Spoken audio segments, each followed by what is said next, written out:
नमस्कार। आज की इस बेहद खास और ऊर्जावान चर्चा में हम एक बहुत ही दिलचस्प विषय पर बात करने वाले हैं।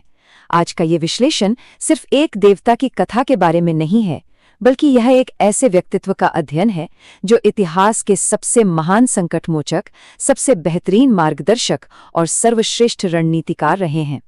एक ऐसे शिक्षक जिनका पूरा जीवन आज के छात्रों और शिक्षार्थियों के लिए एक मास्टर क्लास है। सनातन धर्म के ग्रंथों में गहराई से निहित यह चर्चा हमें एक बिल्कुल नए और प्रेरक दृष्टिकोण की ओर ले जाएगी। तो चलिए सीधे इस गहरे सवाल पर आते हैं। जरा सोचिए, जब दुनिया में हर तरफ भारी संकट हो, चारों ओर अंधकार और घोर निराशा छा जाए, तब सही रास्ता यानी धर्म कैसे स्थापित होता है?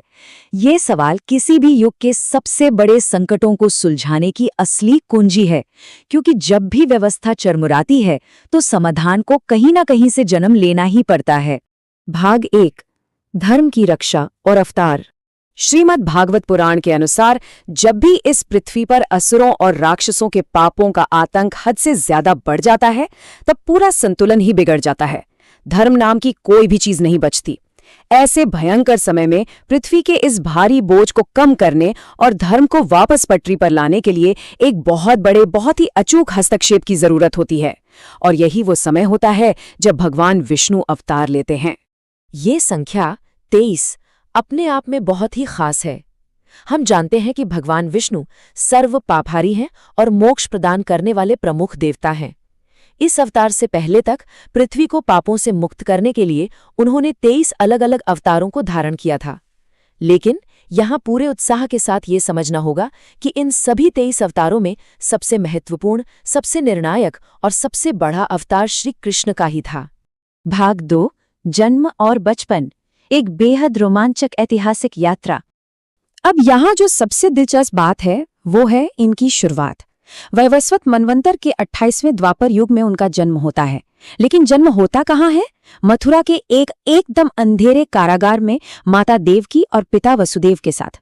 और फिर देखिए रातों रात परिस्थितियां कैसे पलटती हैं और उनका लालन पालन यशोदा और नंद द्वारा गोकुल में होता है। ये साफ तौर पे दर्शाता है कि ये अवतार पहले ही दिन से कितना अडेप्टेबल यानी परिस्थितियों के अनुकूल ढलने वाला था। भाग 3, 16 कलाओं के स्वामी। 16 कलाओं का मतलब क्या है? इसका सीधा सा अर्थ है बिल्कुल पूर्णता, एकदम परफेक्शन। समस्त देवताओं में श्री कृष्ण ही एकमात्र ऐसे थे जो इस पृथ्वी पर 16 कलाओं से पूर्ण होकर अवतरित हुए थे। सच कहूं तो उनमें इतने असीमित और अपार गुण थे कि वे स्वयं भी उन सबको नहीं जानते थे, तो फिर दूसरों की तो बात ही क्या है।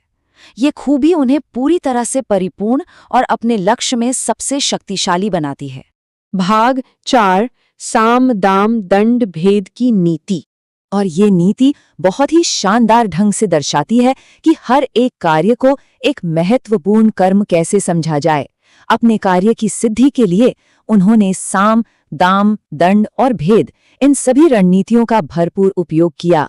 ये 4 चरण वाला रणनीतिक ढांचा ये सुनिश्चित करता था कि परिणाम चाहे जो भी हो, सत्य और धर्म की जीत एकदम पक्की है। इस पूरे अवतार का महज एक ही परम उद्देश्य था, इस पृथ्वी को पापियों से पूरी तरह मुक्त करना। और अपने इस लक्ष्य की पूर्ति के लिए उन्होंने जो भी उचित समझा, बिना किसी हिचकिचाहट के वही किया। छात्रों और शिक्षार्थियों के लिए ये फोकस और अडेप्टेबिलिटी का सबसे बड़ा पार्ट है। एक बड़े और अहम उद्देश्य को पूरा करने के लिए जो भी सही और व्यवहारिक है, उसे करने की दृढ़ इच्छा शक्ति का होना बहुत जरूरी है। भाग 5, कर्मयोग और गीता का ज्ञान। तो यहाँ सबसे अहम बात यह है कि उन्होंने हमेशा कर्म व्यवस्था को ही सबसे ऊपर रखा।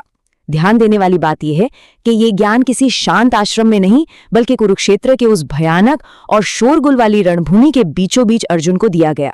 उस रणभूमि को ही दुनिया की सबसे बड़ी क्लासरूम में बदल दिया गया, जहां कर्म और कर्तव्य का सबसे महान पाठ पढ़ाया गया। बिल्कुल युद्ध के बीचों बीच गीता की रचना हुई।